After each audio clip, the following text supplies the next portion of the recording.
My name is Randy Rubenstein, and welcome to the Mastermind Parenting Podcast. At Mastermind Parenting, we're on a mission to support strong-willed kids and the families that love them. You're listening to the Mastermind Parenting Podcast with Randy Rubenstein, and welcome to the show. So we're going to continue going down the N.I.C.E framework, wings and path to really help you guys to learn this framework so that you can start turning difficult behaviors around. So if you haven't listened to the last 3 episodes in this series, please stop now, come back to this episode after you listen to the last 3. So what you've learned in the last 3 episodes is that when our kids are not doing well, there's always a reason. All behavior is communication. And quite often we can help them to do better, right? To feel better and to do better and we start to see their behavior. It's like a bid for help, for connection. It's they're waving that white flag. They're saying, if I knew how to help myself, I would. But see, I'm just a kid, so I need you to help me to turn this around. So you've been learning this framework and you have been assessing basic needs. You've been investigating behavior. And now we're ready to move on to the C wing, which is how do we actually communicate to these strong-willed, highly sensitive people? How do we actually communicate what we need to communicate so that they can learn all the things? Right? That's why I think so often we're like, why can't you ever, if you would just listen to me, I told you 5,000 times. Like nobody's ever learning from that style of communication. I'm just saying. And then we find ourselves in that saying, if you would have done it the first time, and it's just like, just stop. Just stop. No one's learning a damn thing when we communicate in that way. So you're here because you're emotionally intelligent, with it, cool. You know how to read the room. You also know you have a kid that is losing their mind over teeny tiny things and they need your help. So today, we're going to dig more into this communication part of it all. And it's really an important part, obviously, because when we learn how to communicate the way I teach you to communicate when you're learning this framework to transform strong-willed behavior, like we say things in a way that our kids can finally hear. So it's kind of like if you were the most amazing teacher in the world, you had so much wisdom to share, and you only spoke English, and you were spending the summer in France, in this teeny tiny rural town in France, and you had a classroom full of students who didn't speak a word of English, not a lick. And you were sharing all of your things and there was no translator and they were sitting there. You wouldn't be an amazing teacher anymore because they wouldn't be able to understand you.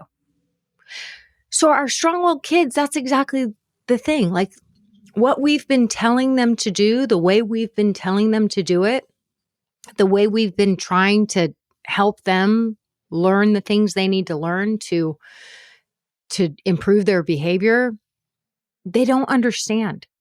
It's not their language. So the C wing teaches you how to actually communicate, right? 77% of communication is nonverbal. So it isn't even, there's a portion of it that is learning the right lingo, but most of it is bringing the right energy to the situation. So we have to know how to communicate with our kids in the language they can hear, they can comprehend, and then they can learn from us, right? Then we can help them to learn the skills that will help them to manage their often blown and dysregulated nervous systems. Okay? So this is what we're doing here. Okay, so if we look back at the mom that I've talked about on the last couple of episodes, the one who said that her daughter was saying, I'm scared, I'm scared. She was like, ugh, I'm so sick of the I'm scared excuse when it came to taking a shower or a bath or getting dressed for bed. So she was calling it an excuse. And I was like, is it an excuse? An excuse for what? She was like, to get out of things. I was like, okay. And what is she trying to get out of exactly? And she said getting out of taking a bath. I was like, well, what's she trying to get out of when she's changing her clothes and insisting you guys stay in the room? She was like,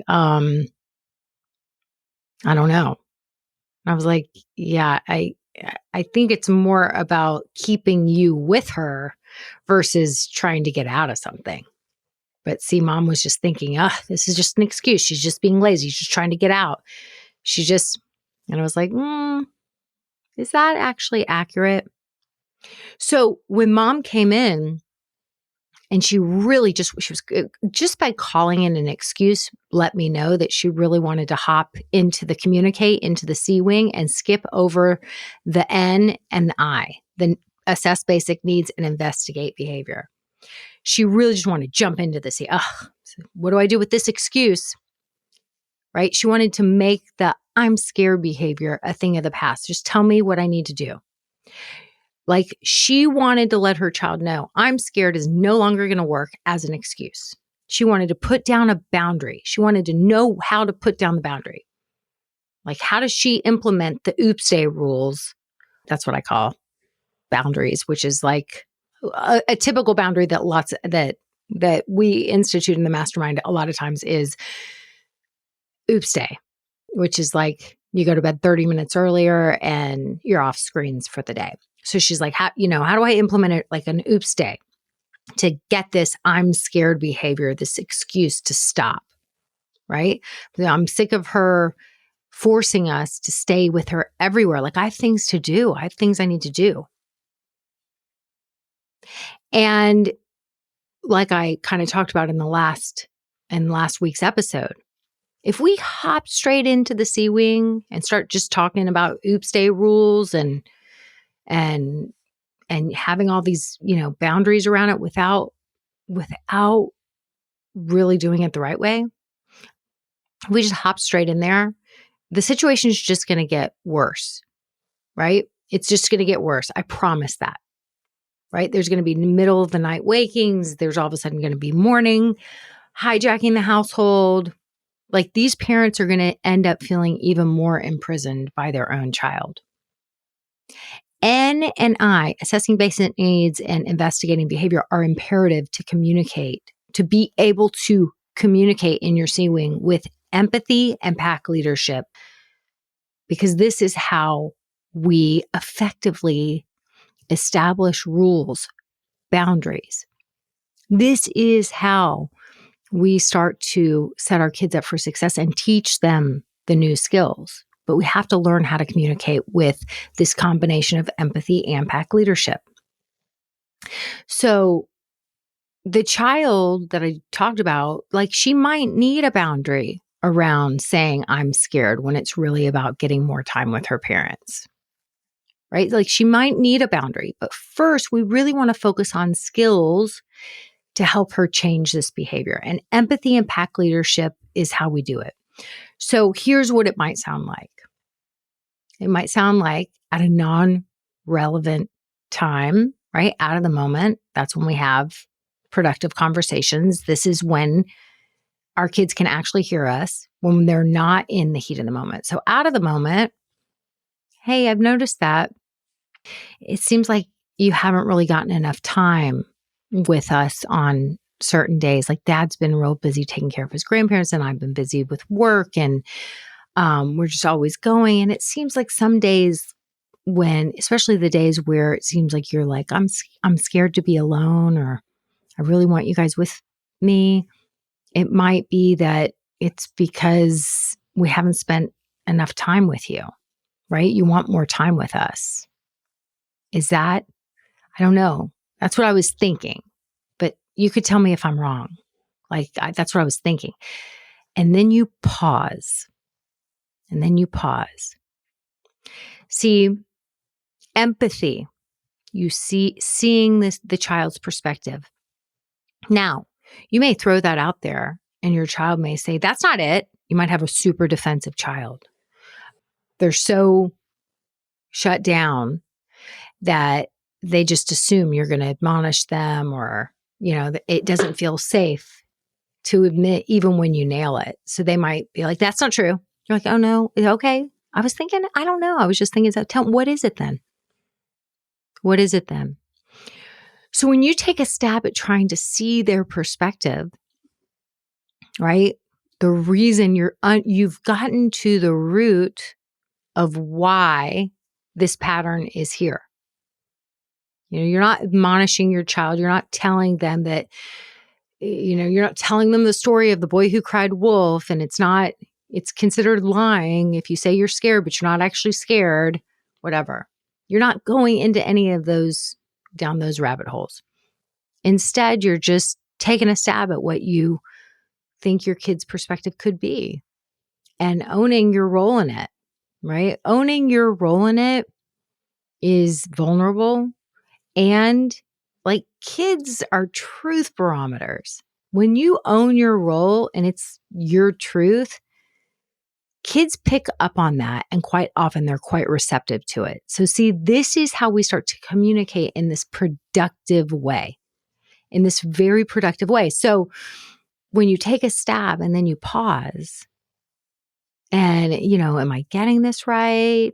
Tell me where I'm wrong. Is this, is it something different? And then you just stop. Then your child will start to talk to you. And whatever it is they say, you're just going to mirror back to them, which is basically sending them the message, I believe you.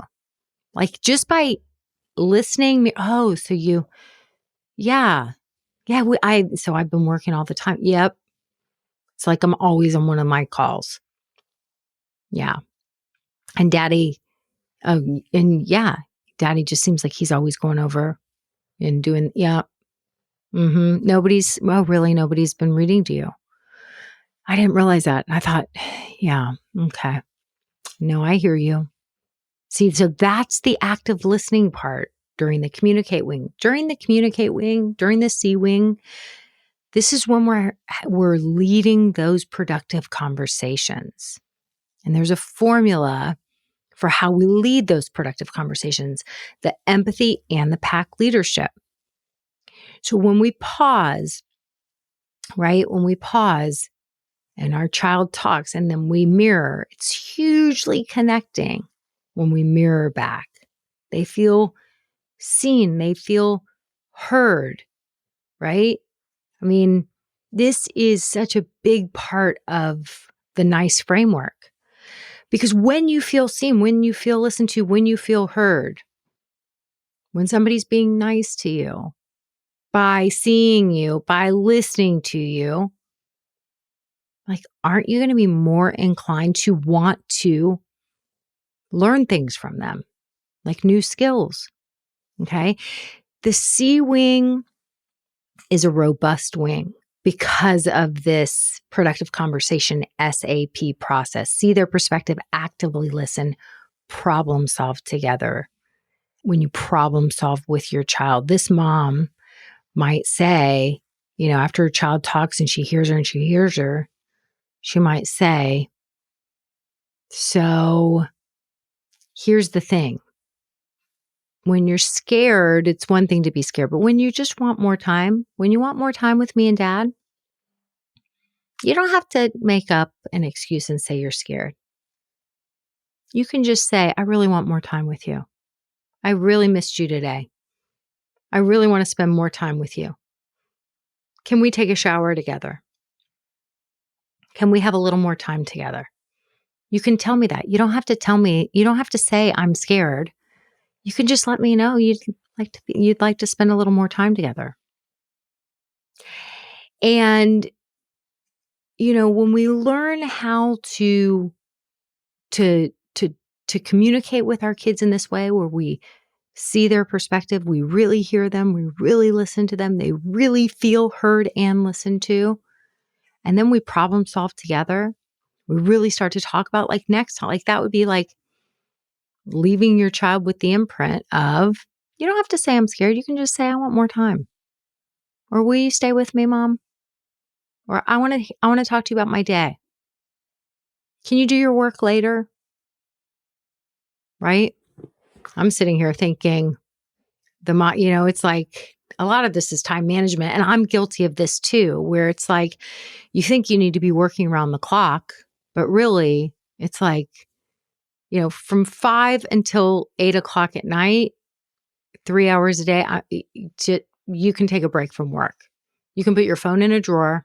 You can be all hands on deck. You do not need to be working and available 24/7 unless you're a doctor on call, like actually on call.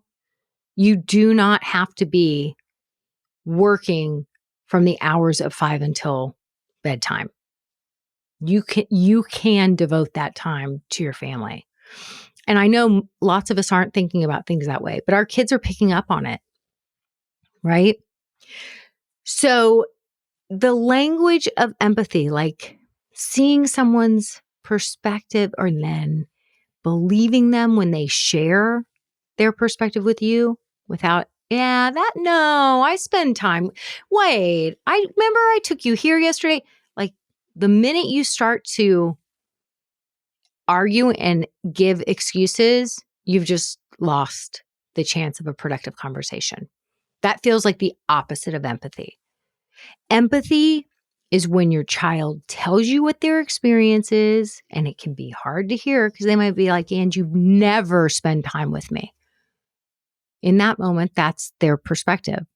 And you're like, are you freaking kidding me? I took you here and here and here, and you might want to argue, but just don't.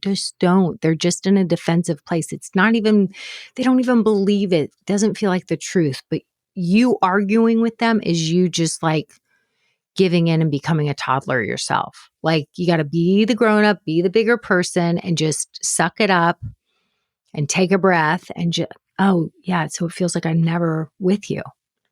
Yeah, you've really just, and you feel like I'm always putting my work is more important. Okay. Wow. I didn't realize. Thank you for telling me that. Like, really, thank you for telling me that. Thank you for trusting me. That's it. Okay. But when you start to practice this skill of starting a conversation with true empathy, it is like music to the human ear.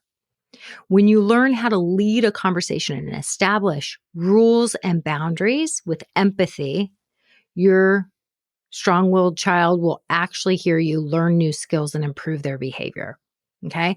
So like this mom, if she heard her and there weren't any yeah buts, and then they got to, you can just tell me when you need more time. You don't have to say I'm scared.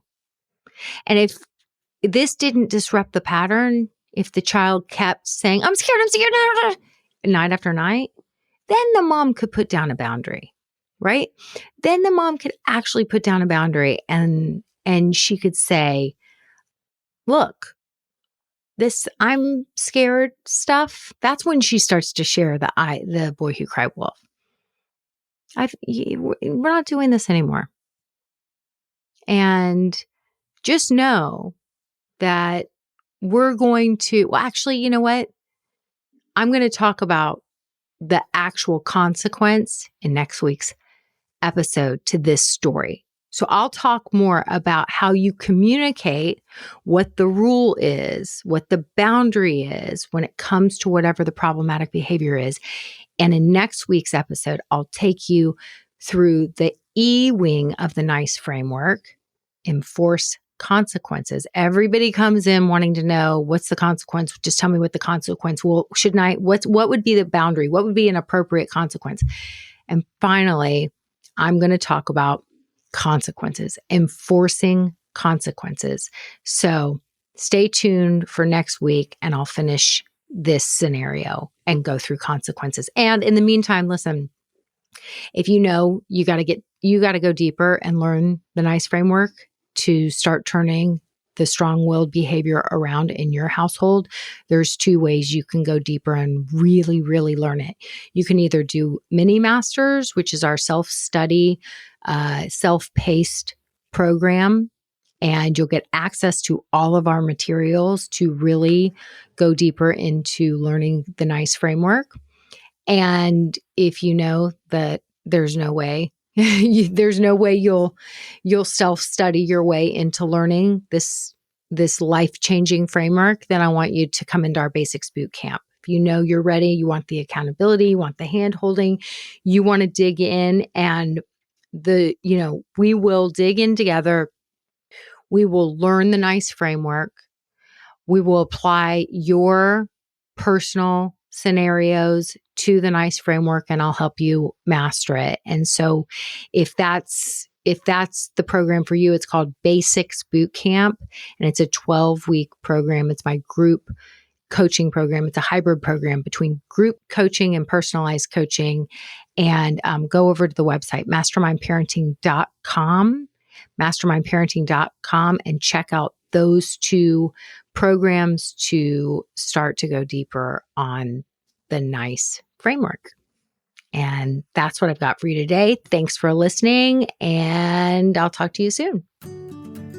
Thanks for listening today, guys. I hope you picked up some tips, tools, maybe some baby steps for creating more balance and boundaries in your life.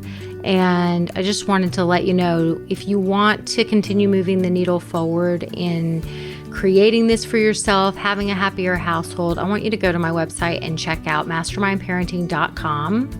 We have 3 beginning programs, and if you need some accountability and more support, then please look for the one that would be a good fit for you. And as always, we're on all the social channels under Mastermind Parenting. On Instagram, it's mastermind_parenting. And, periodically I do pop up on different Instagram lives, Facebook lives, where I give you teaching and coaching, and I love engaging with you live to help you help your strong-willed kids so that they can feel better, because when they feel better, they do better. And I love, love, love getting to know you guys. So thanks for listening. If you like this podcast, please don't forget to subscribe, rate, and review. Super, super appreciative.